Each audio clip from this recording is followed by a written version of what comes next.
मजबूत गढ़ माने जाने वाले सरगुजा में वापसी के लिए अब कांग्रेस ने कमर कस ली है। आदिवासियों को साथ कर सत्ता में वापसी करने के बाद कांग्रेस के लिए चुनौती बढ़ गई है। ऐसे में कांग्रेस पुराने चेहरों पर दांव खेलकर सरगुजा का रण जीतने में जोर लगा सकती है।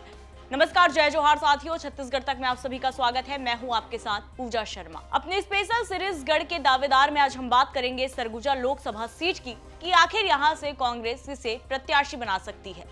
विधानसभा चुनाव के नतीजों को भूलकर अब कांग्रेस लोकसभा चुनाव के लिए तैयारियों में जुट गई है।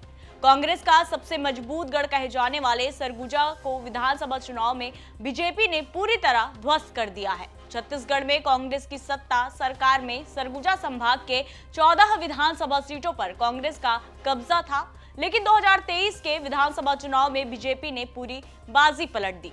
इन 14 सीटों में कांग्रेस को एक सीट के लिए तरसना पड़ गया, यानी इन 14 सीटों को बीजेपी ने अपने कब्जे में ले लिया। ऐसे में अब कांग्रेस के सामने चुनौतियां कम नहीं हैं। बता दें, सरगुजा में कांग्रेस के दिग्गज नेता और पूर्व डिप्टी सीएम टीएस सिंहदेव को भी इस बार हार का सामना करना पड़ गया। ऐसे में अब लोकसभा चुनाव में उनके अलावा कई सीनियर लीडर को मैदान में उतारा जा सकता है।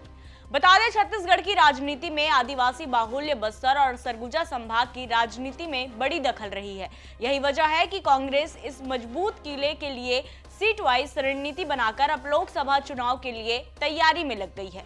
सरगुजा लोकसभा सीट के अंदर कुल 8 विधानसभा सीटें आती हैं। इनमें सरगुजा जिले की अंबिकापुर, सीतापुर, लुंड्रा, बलरामपुर जिले की सामरी और रामानुजगंज, बलरामपुर, सूरजपुर जिले की प्रतापपुर, प्रेमनगर और भटगांव विधानसभा शामिल है।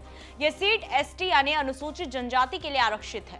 वैसे लोकसभा के लिहाज से देखा जाए तो सरगुजा में बीजेपी काफी मजबूत है। पिछले 4 बार से यहाँ बीजेपी चुनाव जीतते आ रही है और खास बात यह है कि बीजेपी ने हर लोकसभा चुनाव में अपने प्रत्याशी बदले और सभी में बीजेपी को बड़ा फायदा मिला है। आंकड़ों में नजर डालें तो छत्तीसगढ़ राज्य बनने के बाद 2004 में हुए पहले लोकसभा चुनाव में बीजेपी से नंद कुमार साय ने चुनाव जीता था। इसके बाद 2009 में मुरारी लाल चुनाव जीतकर सांसद बने।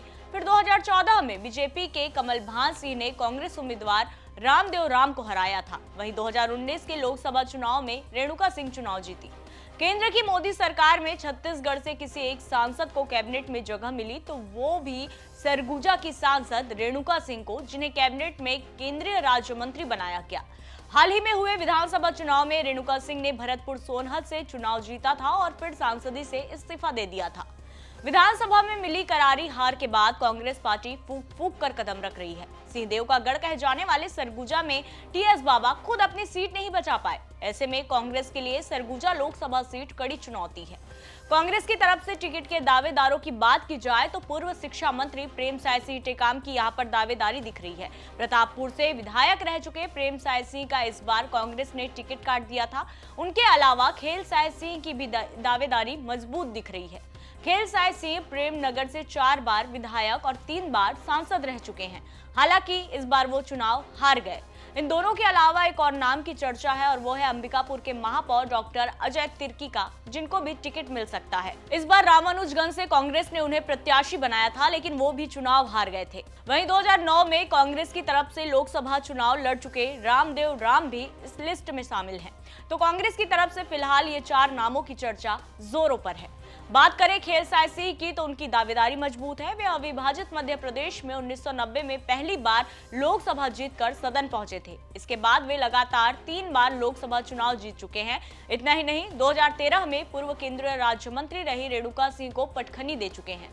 इसके अलावा पेशे से डॉक्टर अजय तिर्की भी मजबूत दावेदार हैं। 2014 में सरकारी नौकरी छोड़कर कांग्रेस से महापौर पद का उन्होंने चुनाव लड़ा और जीते भी।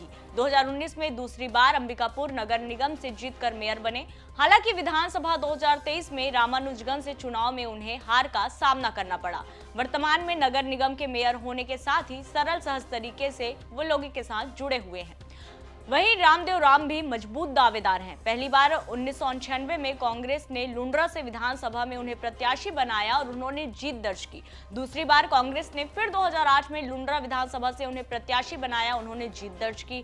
2013 में कांग्रेस ने रामदेव राम को टिकट न देकर चिंतामणि महाराज को कांग्रेस से प्रत्याशी बनाया और उन्होंने भी जीत दर्ज की।